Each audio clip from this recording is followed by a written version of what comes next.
प्यारे संतों, आप जी के चरणों में फिर से एक बार सतगुरु की कृपा से ये समय मिला। आपके चरणों में बैठकर कुछ मन के भाव आप जी के चरणों में रखने का। कहते हैं कोई करन नसीबा वाले सत्संग दो घड़ियाँ। तो कुछ समय से दासी आपके चरणों में नहीं बैठ पाई, कुछ भी मन के भाव नहीं शेयर कर पाई, क्योंकि जब सतगुरु चाहते हैं तभी हम उनके गुणगान गा सकते हैं। कहते हैं कोई करन नसीबा वाले सत्संग दो घड़ियाँ। तो ये जो दो घड़ियाँ हमें मिलती हैं कुछ सुनने को, सुनाने को और इसकी महिमा गाने को, जिससे इसने अपनी महिमा गवानी है वो गवा लेता है। सतगुरु जब भक्तों पे कृपाल होता है तो वो फिर समय देता है। वही बात दो घड़ियाँ मिलन, कोई करन नसीबा वाले सत्संग दो घड़ियाँ। तो आज कुछ एक कहानी भी आपके साथ शेयर करेंगे और आप बीती भी उसी पे ही। तो आज बात हम करेंगे चरनामत में कितनी ताकत है। हम जल के बारे में, चरनामत के बारे में, जिसको जल भी कहते हैं, चरनामत भी कहते हैं, संस्कृत में तो और भी बहुत कुछ कहते हैं। तो इसी तरह से आप जी दासी के मन के भाव परवान करना, क्योंकि दासी को फ़ोन आया कि कुछ अपनी आप बीती भी शेयर करा करो। तो इसलिए थोड़ी थोड़ी आप बीती भी दासी आपके चरणों में रखेगी, परवान करना। तो बात आती है चरनामत। चरनामत की बात आती है। एक बार एक सास और बहू होते हैं, दोनों की आपस में बनती नहीं थी, बहुत परेशान थी दोनों ही आपस में।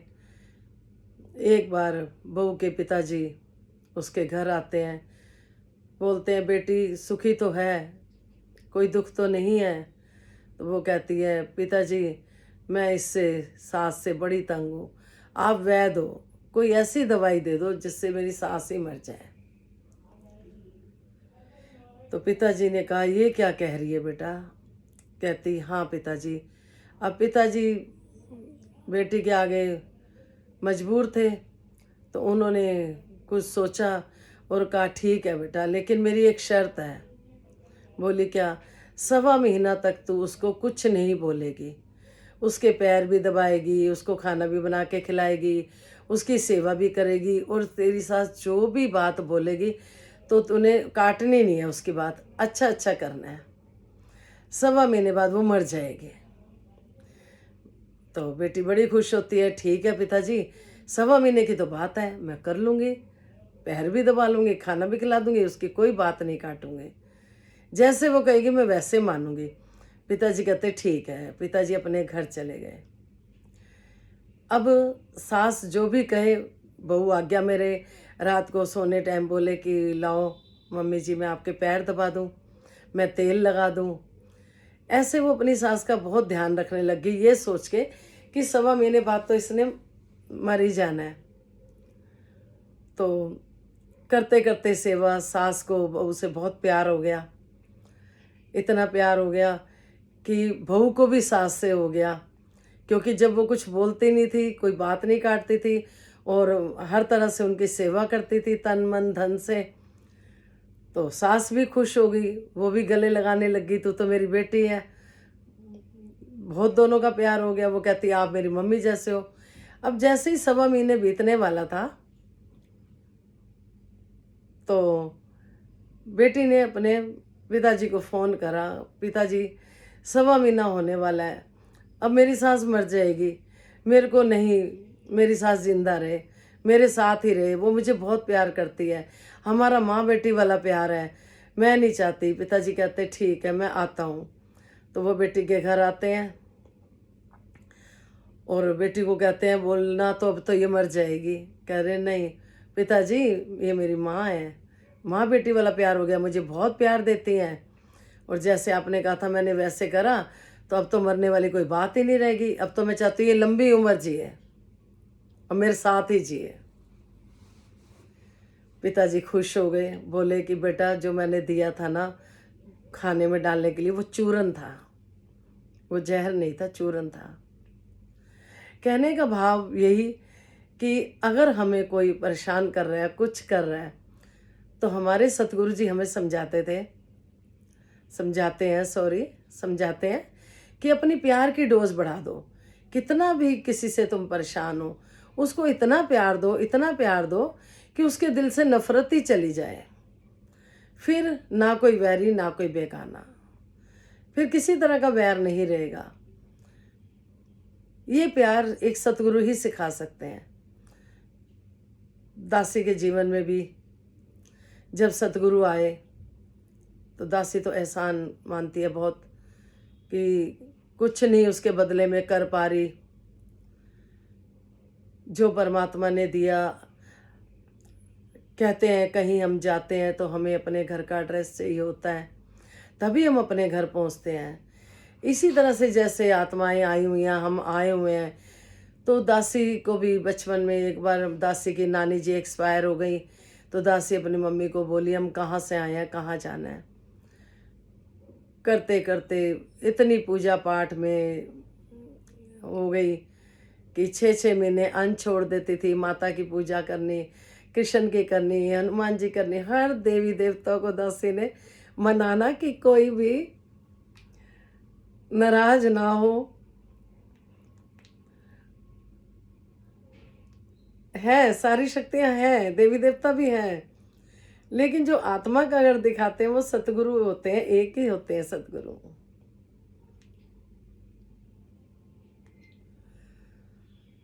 तो इतनी पूजा पाठ में घुस गई तो इन लॉज भी कहने लग गए कि फिर आपने शादी क्यों कराई जब आपका ध्यान इतनी पूजा पाठ में था। तो मैंने कहा मेरी मम्मी ने करवा दी, क्योंकि मेरे को सपना आया कि शिव भोलेनाथ बोले थे कि शादी मत कराना, लेकिन मेरी मम्मी ने 16 सोमवार व्रत रखवा दिए, मेरी शादी कर दी। फिर कोई संत महात्मा मिले जो बिजली का काम करते थे, वो दासी के घर पे आते थे। तो जब भी आना उन्होंने फिर अपना आत्मा के घर की बात बहुत देर से करी। पहले वो यही कहते रहे कि सच से जुड़ जाओ, सच्चे हैं हमारे सतगुरु, सच्चे हैं, आप आओ देखो। और जो गीता में ज्ञान लिखा है, अग्नि जला नहीं सकती, शस्त्र काट नहीं सकते, वायु उड़ा नहीं सकती, पानी भिगो नहीं सकता, प्रभु परमात्मा का कोई कुछ नहीं बिगाड़ सकता। थोड़ा टाइम, साल भर वो हमारे से बात करते रहे। दासी एक ही बात कहती रही, नहीं मेरे मन की हर बात पूरी होती है, मेरी भगवान सुनता है। एक दिन उन्होंने ऐसी बात कर दी कि दासी एकदम चौंक गई। सॉरी। दासी को बोले अच्छा ठीक है, आप इतनी पूजा पाठ करते हो, घर में 24 घंटे की ज्योत भी जलनी, मंदिर भी जाना, और बहुत दूर दूर जहाँ कालका जी मंदिर है वहाँ भी पैदल जाना, बिना चप्पल के जाना, गुरुद्वारे भी जाना, वहाँ भी सवा सवा महीना करना बिना चप्पल के।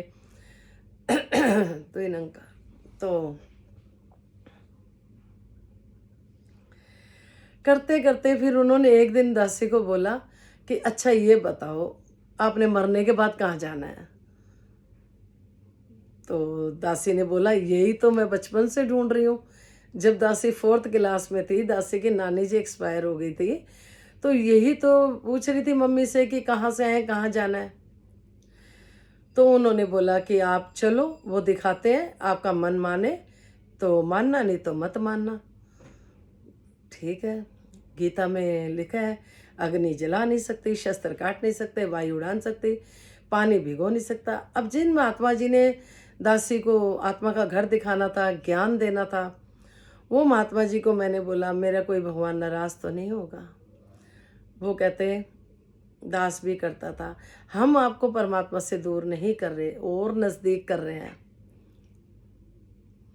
जिस तरह से स्कूल में एक प्रिंसिपल होता है और टीचर्स होती हैं, जो प्रिंसिपल सिलेबस देता है, जो भी कहता है बाकी टीचर वो ही करते हैं।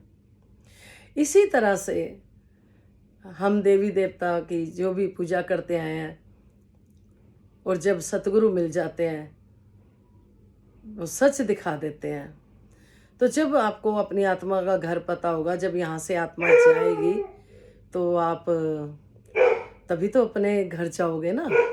नहीं तो एक इंसान रोड पे घूम रहा है और कहीं पे सत्संग हो रहा है और वहां बैठा है वो।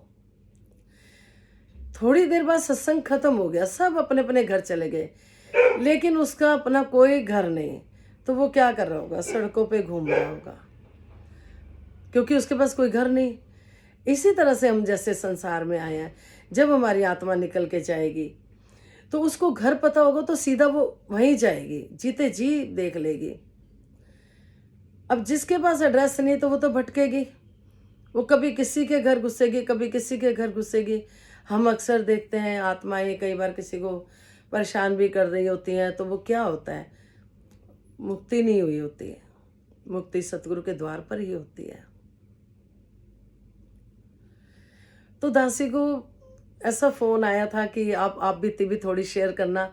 तो दासी के पास बहुत है आप बीती, जो कि सतगुरु ने इतना मतलब कि कृपाएं करी हैं। क्योंकि कहते हैं कि गुरु मत पे हम जितना जितना चलते हैं, गुरु की मत यानी गुरु की सिखलाइयों पे, और मन मत अगर हम अपने मन की करते हैं तो परमात्मा साथ नहीं देता। जिस तरह से हम अगर किसी बच्चे को कोई काम बोलते हैं, कुछ समझाते हैं, वो हमारा कहना नहीं मानता, तो क्या हम उससे खुश होते हैं? नहीं होते ना। तो दासी के साथ भी कुछ ऐसा ही हुआ। कृपा हुई, ज्ञान मिला, बहुत मुश्किल से ये ज्ञान जब कृपा हुई समझ में आया, जब सतगुरु ने कृपा करी। 6 महीने तक दासी यही सोचती रही, क्या सच है? जो पहले था मेरे पास वो सच है या अब जो मिला वो सच है? तो इन्होंने अपनी कृपा से, दासी को 6 महीने लग गए इसको समझने में, या ये कह लो सतगुरु की कृपा होने में 6 महीने फिर भी लग गए, ज्ञान लेने के बाद भी। तो कहते हैं संतों, जब पूर्ण सतगुरु मिल जाता है तो फिर किसी के लिए भी मन में ईर्ष्या वैर नहीं रहता। जिस तरह से अभी दासी ने आपको सास बहू की जो बात आप सबको पता होगी, आप बहुत महान संत हो।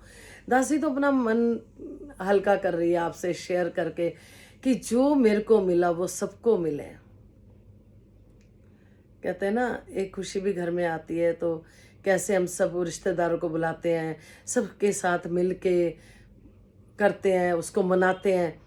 तो मेरे लिए ये भी बहुत खुशी की बात है कि जो सतगुरु ने ज्ञान दिया, तो वो मेरा भी मन है कि सबके साथ शेयर करने का, सबको बताने का कि आप भी ये रहमत ले सकते हो सतगुरु के चरणों से।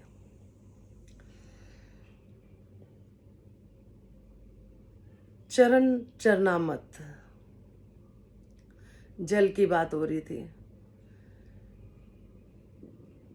तो चरनामत के बारे में फिर अगली बार आपसे चरनामत के बारे में ही शेयर करेंगे।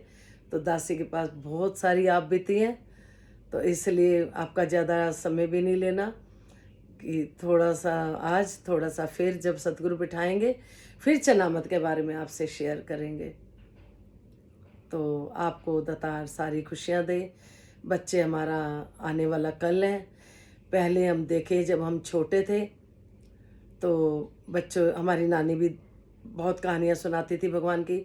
दासी ने भी अपने बच्चों को बहुत कहानियाँ भगवान की सुनाई, सत्संग से जोड़ने की कोशिश करी, सतगुरु की कृपाओं का पात्र बनाने की, और सच्चे बादशाह ने ऐसा करा भी, अपने चरणों से जोड़ा।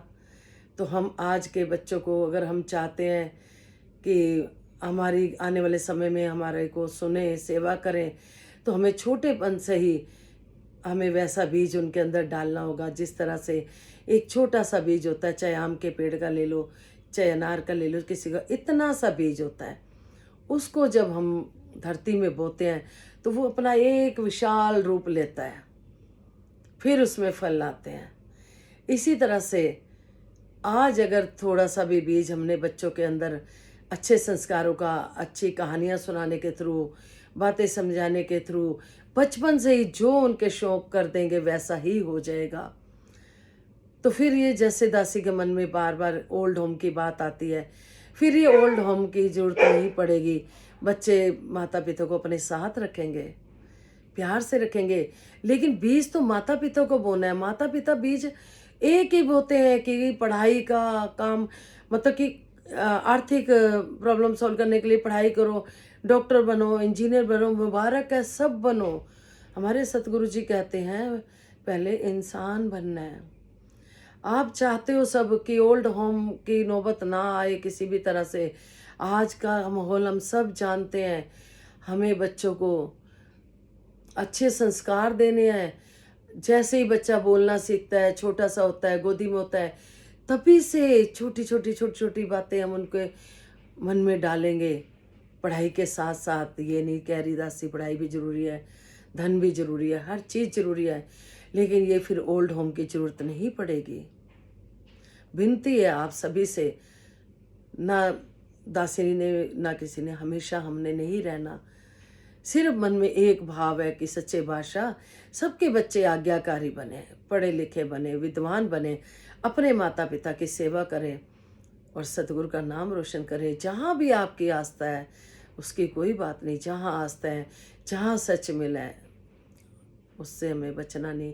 और हम सब अपने अपने बच्चों को ऐसे संस्कार दें, जिस तरह से बताया छोटा सा बीज होता है, बाद में विशाल रूप लेता है। इसी तरह से आज छोटी छोटी बातें, छोटी छोटी कहानियाँ उनके मन में डाली होंगी, तो बड़े होके वो, जैसे कि शरवण जी को भी हमने देखा, वो भी एक युग था। आज का युग भी है कि ओल्ड होम, और एक वो भी युग था शरवण जी का कि कंधे पे बिठा के माता पिता को तीर्थ यात्रा कराई। आज भी ऐसा हो सकता है, हो सकता है, आज भी हो सकता है कि माता पिता को घर में ही स्थान मिल सकते हैं। कहते हैं जिसने सह लिया उसने सब कुछ पा लिया। तो प्यार से, जैसे भी छोटे से बच्चे को ही शुरू करें हम, थोड़ा सा छोटी छोटी बातें समझाने, पढ़ाई के प्रति भी, परमात्मा के प्रति भी, अच्छे संस्कारों के लिए। फिर आपको सच्चे बादशाह जो प्रैक्टिकली अपने जीवन में दासी ने करा है, आप जी ने दासी को बहुत अच्छे बच्चे दिए। एक दो दो तीन तीन साल के थे जब बोलना सीखे, छोटी छोटी भगवान की कहानियाँ सुनानी, सत्संग ले जाना, कहीं ना कहीं संस्कार रहते हैं बच्चों के अंदर। आज बच्चे दासी को बहुत प्यार करते हैं, बहुत प्यार करते हैं और बोलते हैं आप जैसा कोई नहीं। तो अगर मेरे बच्चे बोलते हैं, मैं चाहती हूँ सच्चे बादशाह सबके बच्चे ऐसे ही अपने माता पिता को प्यार दें जैसे हमें मिल रहा है। कहते हैं जो बांटते हैं वही मिलता है। खुशी बांटेंगे खुशी मिलेगी, दुख बांटेंगे दुख मिलेगा। फिर चनामत पे और इस पे भी, जो बांटते हैं, खुशी बांटते हैं, उस पे भी फिर चर्चा करेंगे। बख्श लेना जी। आप सबको परमात्मा सुखी करे, परिवार में खुशहाली बनी रहे,